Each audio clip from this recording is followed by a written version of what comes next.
Hello everyone, जो ਅਸੀਂ ਇਸ ਟੌਪਿਕ ਡਿਸਕਸ ਕਰਨ ਜਾ ਰਹੇ ਹਾਂ ਉਹ ਹੈ ਕੰਟਰੋਲ ਸਟੇਟਮੈਂਟਸ। ਕੰਟਰੋਲ ਸਟੇਟਮੈਂਟਸ ਜੋ ਹੁੰਦੀਆਂ ਨੇ ਉਹ ਸਾਨੂੰ ਦੱਸਦੀਆਂ ਨੇ ਕਿ ਪ੍ਰੋਗਰਾਮ ਦਾ ਫਲੋ ਕਿਵੇਂ ਹੋਊਗਾ। ਉਹ ਸਾਨੂੰ ਇਹ ਦੱਸਦੀਆਂ ਨੇ ਕਿ ਜੋ ਸਾਡੇ ਪ੍ਰੋਗਰਾਮ ਦੀਆਂ ਇੰਸਟਰਕਸ਼ਨਸ ਨੇ ਉਹਨਾਂ ਦਾ ਆਰਡਰ ਕੀ ਹੈ, ਉਹ ਕਿਸ ਆਰਡਰ ਦੇ ਵਿੱਚ ਐਗਜ਼ੀਕਿਊਟ ਹੋਣਗੀਆਂ। ਜੋ ਕੰਟਰੋਲ ਸਟੇਟਮੈਂਟਸ ਨੇ ਉਹ ਤਿੰਨ ਤਰ੍ਹਾਂ ਦੀਆਂ ਹੁੰਦੀਆਂ ਨੇ: selection statements, iteration statements and jump statements. ਜੋ ਸਿਲੈਕਸ਼ਨ ਸਟੇਟਮੈਂਟਸ ਨੇ ਉਹਦੇ 'ਚ ਹੁੰਦੀਆਂ ਨੇ if else statement, nested if, ladder if else, switch statement. ਜੋ ਆਈਟਰੇਸ਼ਨ ਸਟੇਟਮੈਂਟਸ ਨੇ ਉਹਦੇ 'ਚ ਲੂਪਸ ਆਉਂਦੀਆਂ ਨੇ like for loop, while loop, do while loop. And jump statements ਨੇ ਜੋ ਉਹ ਹੁੰਦੀਆਂ ਨੇ break statements and continue statement. If statement ਜੋ ਹੈ ਉਹਦੇ 'ਚ ਕੀ ਹੁੰਦਾ ਆ ਕਿ ਜੋ ਇਫ ਦੀ ਬੋਡੀ ਹੈ, ਜੋ ਇਫ ਦੀਆਂ ਅੰਦਰ ਜੋ ਇਫ ਦੇ ਸਟੇਟਮੈਂਟਸ ਲਿਖੀਆਂ ਨੇ ਉਹ ਉਦੋਂ ਹੀ ਐਗਜ਼ੀਕਿਊਟ ਹੋਣਗੀਆਂ ਜੇ ਇਫ ਦੀ ਜੋ ਕੰਡੀਸ਼ਨ ਹੈ ਉਹ ਟਰੂ ਹੋਏਗੀ। ਜੇ ਕੰਡੀਸ਼ਨ ਹੈ ਜੋ ਉਹ ਫਾਲਸ ਹੋ ਗਈ ਤਾਂ ਜੋ ਸਟੇਟਮੈਂਟਸ ਨੇ ਇਨਸਾਈਡ ਇਫ ਉਹ ਕੀ ਹੋ ਜਾਣਗੀਆਂ, ਸਕਿਪ ਹੋ ਜਾਣਗੀਆਂ। The statements inside the body of if only execute. ਜੋ ਸਟੇਟਮੈਂਟਸ ਨੇ ਇਫ ਦੇ ਅੰਦਰ ਉਹ ਉਦੋਂ ਹੀ ਐਗਜ਼ੀਕਿਊਟ ਹੋਣਗੀਆਂ if the given condition results true. ਜੇ ਜੋ ਇਫ ਦੀ ਕੰਡੀਸ਼ਨ ਹੈ ਉਹ ਟਰੂ ਹੋਏਗੀ। ਇਫ ਕੰਡੀਸ਼ਨ ਰਿਟਰਨਸ ਫਾਲਸ, ਜੇ ਜੋ ਕੰਡੀਸ਼ਨ ਹੈ ਉਹ ਫਾਲਸ ਹੈ, ਦੈਨ ਕੀ ਹੈ, ਜੋ ਸਟੇਟਮੈਂਟਸ ਨੇ ਇਨਸਾਈਡ ਇਫ ਆਰ ਸਕਿਪਡ। ਜੋ ਸਿੰਟੈਕਸ ਹੈ ਉਹਦੇ 'ਚ ਕੀ ਹੈ, ਇਫ ਦੈਨ ਕੰਡੀਸ਼ਨ, ਇਫ ਤੋਂ ਬਾਅਦ ਕੀ ਹੈ ਕੰਡੀਸ਼ਨ। ਸਭ ਤੋਂ ਪਹਿਲਾਂ ਕੰਡੀਸ਼ਨ ਚੈੱਕ ਹੋਏਗੀ। ਜੇ ਕੰਡੀਸ਼ਨ ਟਰੂ ਹੈ ਤਾਂ ਜੋ ਅਸੀਂ ਬਲੋਕ ਹੈ ਇਹ ਬਲੋਕ ਆਫ ਸੀ ਸਟੇਟਮੈਂਟਸ ਉਹ ਐਗਜ਼ੀਕਿਊਟ ਹੋਏਗਾ। ਠੀਕ ਹੈ। ਇਫ ਜੇ ਕੰਡੀਸ਼ਨ ਹੈ ਜੋ ਉਹ ਫਾਲਸ ਹੋ ਗਈ ਤਾਂ ਇਹ ਜੋ ਬਲੋਕ ਹੈ ਇਹ ਐਗਜ਼ੀਕਿਊਟ, ਜੋ ਸਟੇਟਮੈਂਟਸ ਨੇ ਇਸ ਬਲੋਕ ਦੇ ਵਿੱਚ ਇਹ ਐਗਜ਼ੀਕਿਊਟ ਨਹੀਂ ਹੋਣਗੀਆਂ, ਸਕਿਪ ਹੋ ਜਾਣਗੀਆਂ। ਫਲੋ ਚਾਰਟ ਹੈ ਜੋ ਇਫ ਸਟੇਟਮੈਂਟ ਦਾ ਉਹ ਕੀ ਹੈ, ਇਫ ਦੈਨ ਕੰਡੀਸ਼ਨ। ਜੇ ਕੰਡੀਸ਼ਨ ਟਰੂ ਹੈ ਤਾਂ ਜੋ ਸਾਡੀ ਕੋਡ ਹੈ ਇਨਸਾਈਡ ਇਫ ਬੋਡੀ ਉਹ ਐਗਜ਼ੀਕਿਊਟ ਹੋਏਗਾ। ਜੇ ਕੰਡੀਸ਼ਨ ਫਾਲਸ ਹੈ ਤਾਂ ਕੋਡ ਹੈ ਜੋ ਆਫਟਰ ਇਫ ਸਟੇਟਮੈਂਟ ਉਹ ਐਗਜ਼ੀਕਿਊਟ ਹੋਏਗਾ। ਐਗਜ਼ਾਮਪਲ ਹੈ, ਅਸੀਂ ਐਗਜ਼ਾਮਪਲ ਦੀ ਹੈਲਪ ਨਾਲ ਸਮਝਦੇ ਹਾਂ। ਇਹਦੇ 'ਚ ਕੀ ਹੈ ਕਿ ਅਸੀਂ ਐਕਸ ਇੰਟੀਜਰ ਵੈਲਿਊਜ਼ ਲੈ ਰਹੇ ਹਾਂ, X and Y 20 and 22। If 'ਤੇ ਅਸੀਂ ਕੰਡੀਸ਼ਨ ਲਾਈ ਹੈ ਕਿ if X less than Y. ਜੇ ਐਕਸ ਦੀ ਵੈਲਿਊ ਹੈ ਜੇ ਉਹ ਲੈਸ ਦੈਨ ਵਾਈ ਹੈ ਤਾਂ ਸਾਨੂੰ ਕੀ ਸ਼ੋ ਹੋਵੇ, variable X is less than Y. ਅਸੀਂ ਇਹਨੂੰ ਪ੍ਰੋਗਰਾਮ ਦੀ ਹੈਲਪ ਨਾਲ ਸਮਝਦੇ ਹਾਂ।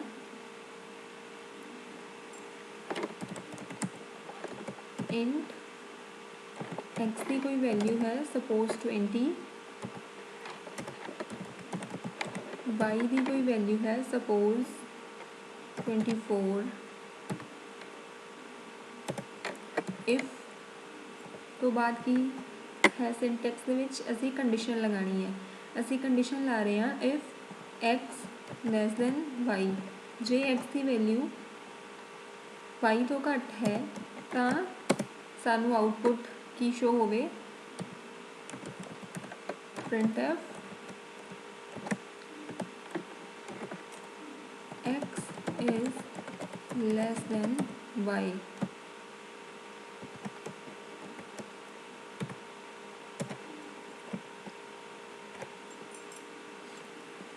ਕੰਪਾਈਲ ਕਰ ਰਹੇ ਹਾਂ ਅਸੀਂ।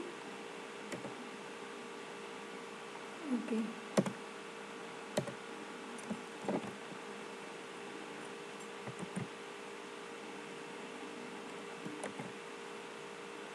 ਤਾਂ ਸਾਨੂੰ ਆਊਟਪੁੱਟ ਆ ਰਹੀ ਹੈ X is less than Y.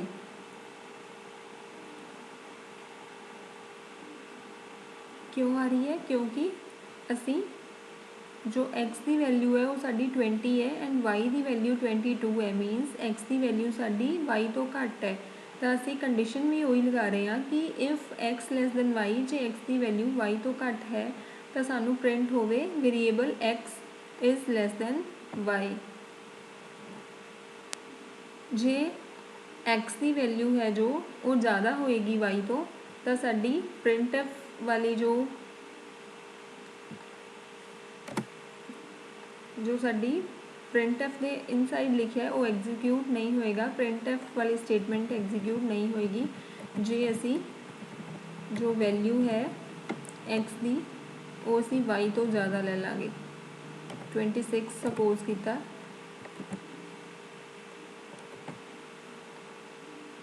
इत्थे सानू आउटपुट विच कुछ भी शो नहीं हो रहा क्योंकि साडी जो कंडीशन है वो फॉल्स हो गई है, तो जो साडी इफ दी बॉडी के अंदर स्टेटमेंट्स ने वो स्किप हो गई हैं।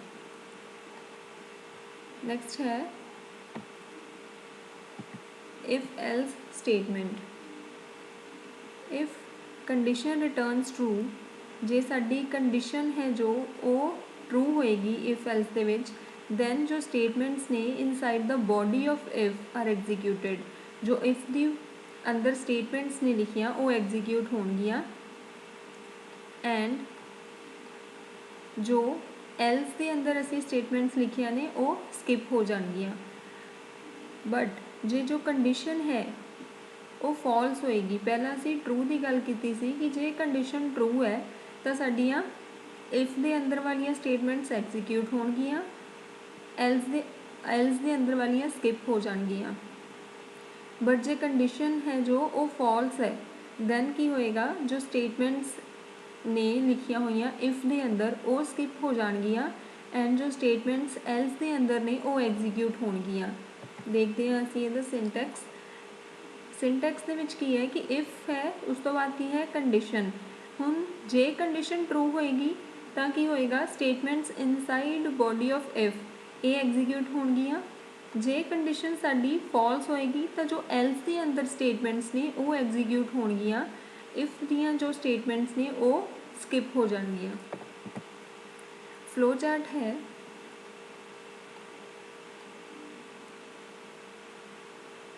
कंडीशन है ट्रू है, जे कंडीशन तो code inside if body execute होएगा, जे कंडीशन फॉल्स है तो कोड जो एल्स के अंदर है वो एग्जीक्यूट होएगा। एग्जांपल है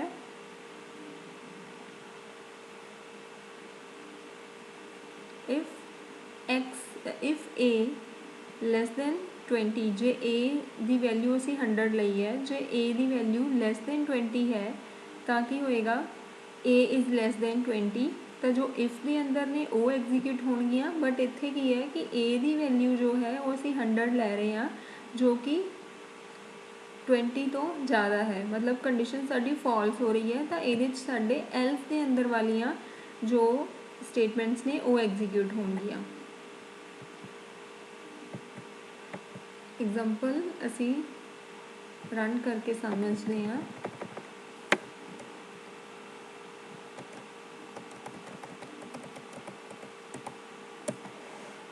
A is equal to 100 if A less than 20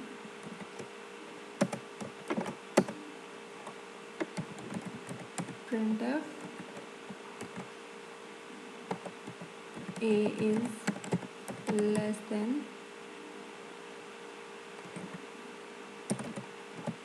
20, ये असी नैक्सट लाइन वास्ते /n लगाने हैं।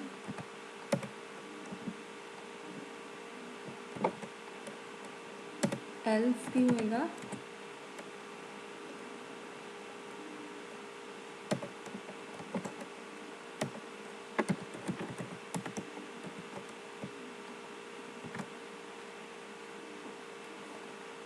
A is not less than 20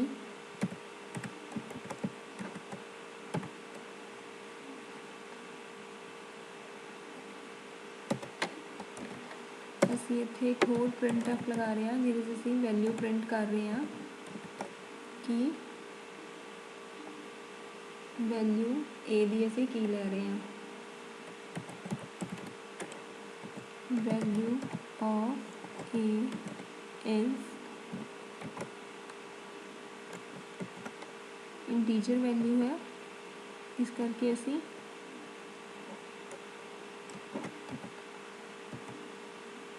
%d लगाया कॉमा a।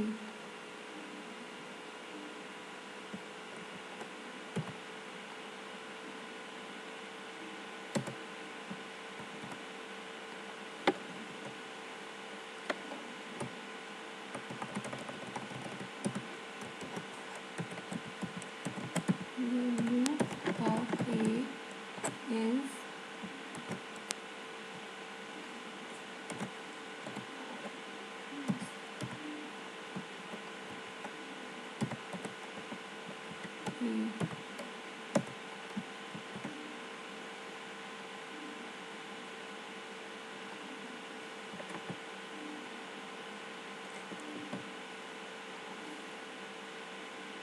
तो साड़ी आउटपुट आ रही ए की वैल्यू असी 100 लई है, इस करके साड़ी जो कंडीशन है ए लैस दैन 20 वाली वो की है ट्रू नहीं है, बिकॉज ए की वैल्यू है जो वो 20 तो ज़्यादा है, तो इस करके साढ़े जो इफ दी स्टेटमेंट्स ने वो स्किप हो गई एंड साड़ियाँ एल्स के अंदर जो स्टेटमेंट्स ने वो एग्जीक्यूट हो रही ने। जो साड़ियाँ एल्स के अंदर स्टेटमेंट्स ने वो असी लिखिया सी else A is not less than 20, तो साढ़े को एल्स के अंदर जो स्टेटमेंट्स ने उसकी लाइन आ रही है लिख के ए इज़ नॉट लैस दैन 20। उस तो बाद असी प्रिंट करवा रहे थे कि ए की वैल्यू असी की लई है, ए की वैल्यू असी लई सी 100, so 100 is not less than 20। ये साड़ी आउटपुट आ रही है इफ एल्स स्टेटमेंट दी। नेक्स्ट है nested if else. When an if else statement is present inside the body of another if और एल्स, जब की है इफ एल्स स्टेटमेंट के अंदर होर इफ एल्स लगाई है तो उन्होंने असी कहांगे नेस्टेड इफ एल्स स्टेटमेंट। ये की है साड़ी इफ एंड एल्स है, इफ एंड एल्स के अंदर असी एक होर इफ एल्स लगाया है, इसनों असी कहने नेस्टेड इफ एल्स स्टेटमेंट। ये सिंटैक्स है इफ कंडीशन, इस इत्थे नेस्टेड इफ एल्स आ रहा है inside the body of if condition 2 else and ये है else.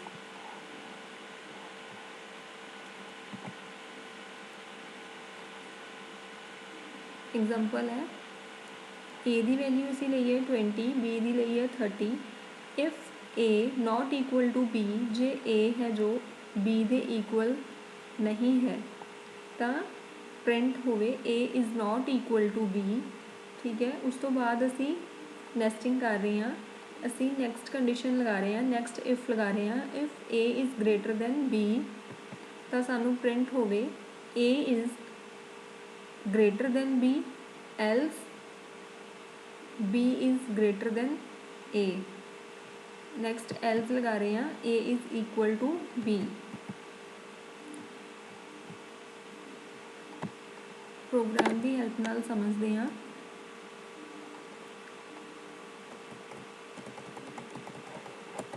A is equal to 20, B is equal to 30।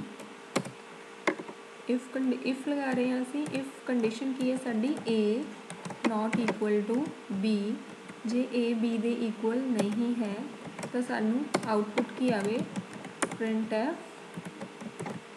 A is not equal to B.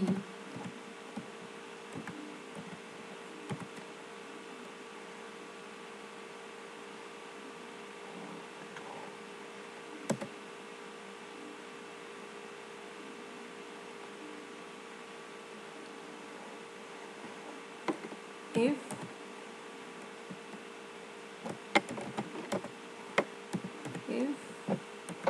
A greater than B, जे A B तो greater है तो सानू की आवे output printf A is greater than B.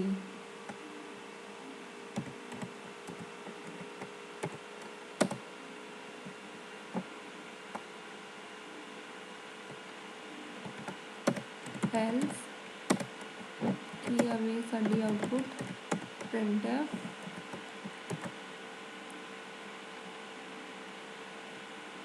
B is greater than A.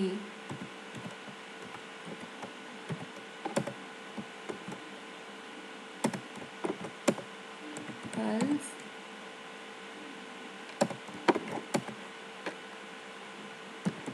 printf A is equal to B.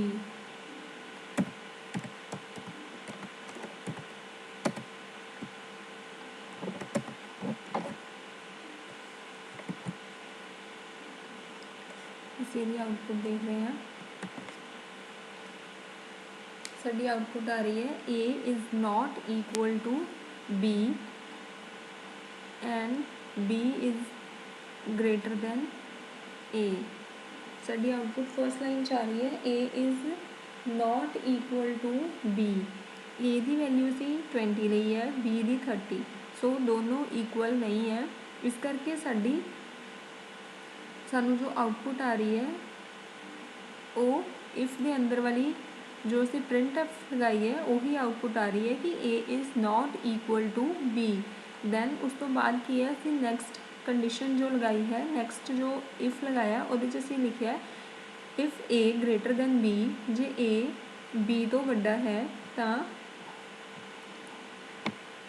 जे A B तो वड्डा है तो सानू आउटपुट की आवे A is greater than B. So असी A की value A is greater than B, असी A की वैल्यू की लई सी 20 एंड B की 30. A की 20 लई सी, मतलब A की वैल्यू असी जो A की वैल्यू है वो छोटी सी B नालों. A is greater than B नहीं सी, else B is greater than A. So B सी जो वो A तो ग्रेटर सी, इस करके साडी जो इफ वाली है वो स्किप हुई है स्टेटमेंट, तो जो एल्स वाली है वो एज अ आउटपुट सानू स्क्रीन के उपर दिख रही है.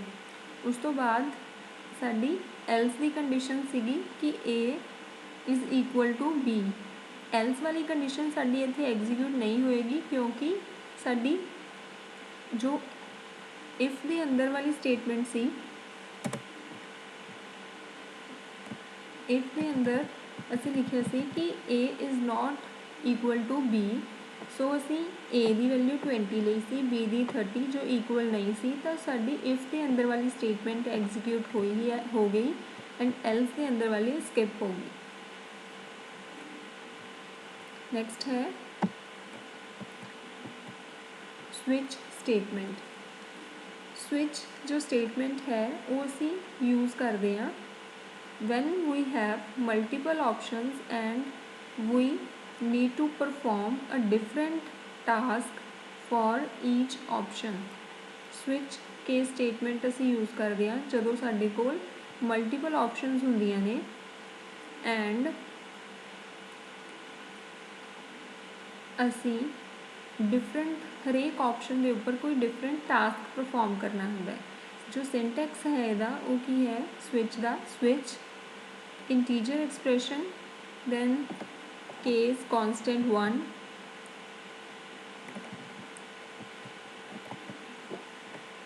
जो साडा सिंटैक्स है वो है स्विच इंटीजर एक्सप्रैशन और वेरिएबल केस लेबल 1 या कॉन्स्टेंट 1 उस तो बाद जो सी ਦੀਆਂ स्टेटमेंट्स ने नैक्सट असी ब्रेक लगाने आ उस तो बाद केस लेबल टू जो कॉन्सटेंट टू फिर सी ਦੀਆਂ स्टेटमेंट्स फिर डिफॉल्ट केस जो साडा है वो है एंड उस तो बाद सी दी statements and break.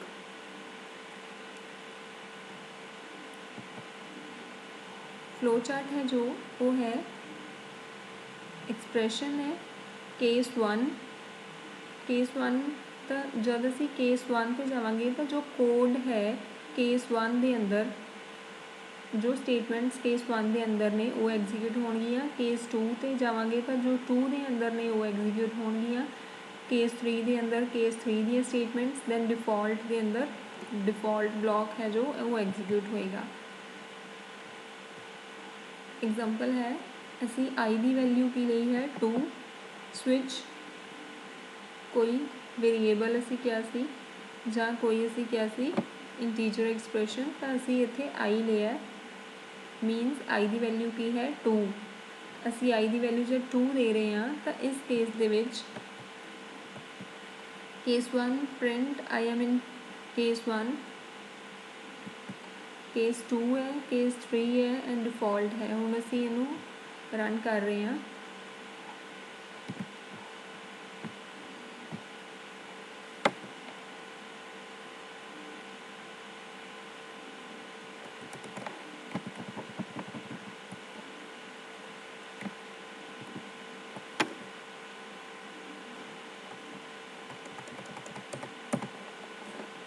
I is equal to 2 switch I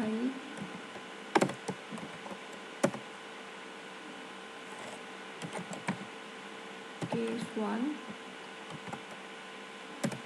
one के असी स्टेटमेंट्स जो ने उहदे च असी लिख रहे हैं printf I am in case one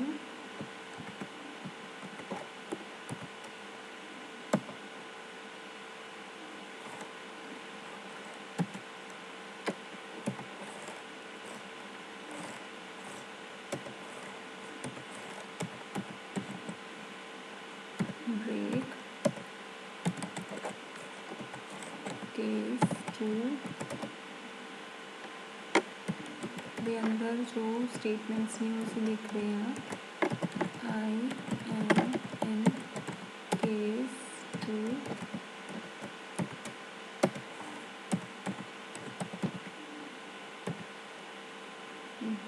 break case three printf I am in case three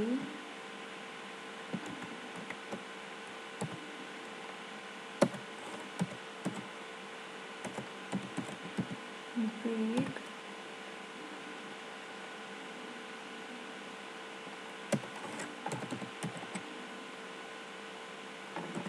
then default case printf I am in and default case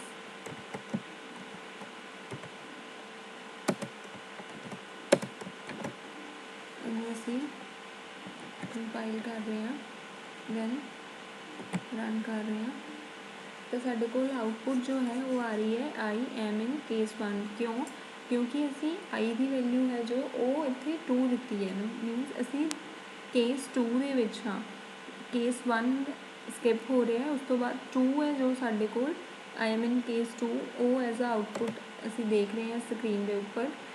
उस तो बाद की असी ब्रेक लगाया इस करके सानू 3 एंड डिफॉल्ट केस है जो ये दोनों नहीं साडे एग्जीक्यूट हो रहे क्योंकि असी स्टेटमेंट तो बाद सी दी स्टेटमेंट्स तो बाद केस 2 के अंदर ब्रेक जो है वो लगा दिता है।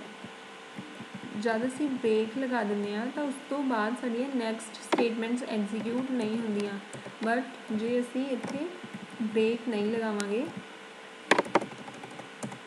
तो असी हुण इनू करके देखते हैं रन।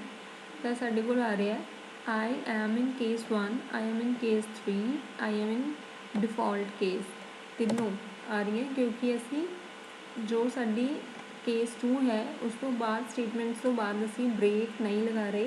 तो जे असी अपनी आउटपुट है जो नैक्सट एक लाइन च साडी शो हो रही सी, असी next line they which show करना चाहते हैं तो सानू इत्थे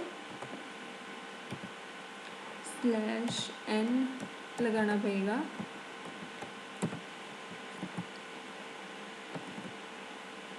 देखो असी 2 दे पिछे लगाया तो आई एम इन केस 2 तो बाद साडी आउटपुट है जो नैक्सट लाइन च आ रही है।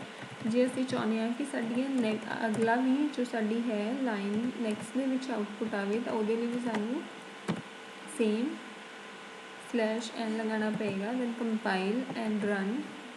आई am in case 2, case 3 and in default case साडे कोल आउटपुट आ रही है। जे असी इत्थे ब्रेक लगा देंगे तो साडे कोल नैक्सट स्टेटमेंट्स ने जो वो एग्जीक्यूट नहीं होंगियां। आई एम इन केस 2 सिर्फ इन्ना ही एग्जीक्यूट हो रहा है। यह है साडा स्विच केस।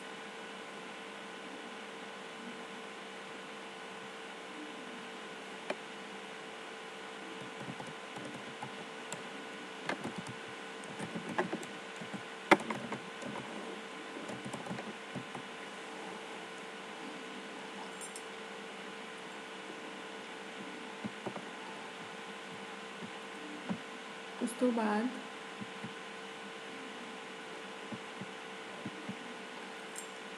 आई होप कि तुहानू जो असी अज का लैक्चर विच कीता है if statement, if else, nested if and switch जो है वो समझ आ गया होएगा। साडे नैक्सट लैक्चर है जो उहदे च असी डिस्कस करांगे आइट्रेशन स्टेटमेंट्स जो ने for loop, do while and while. Thank you so much.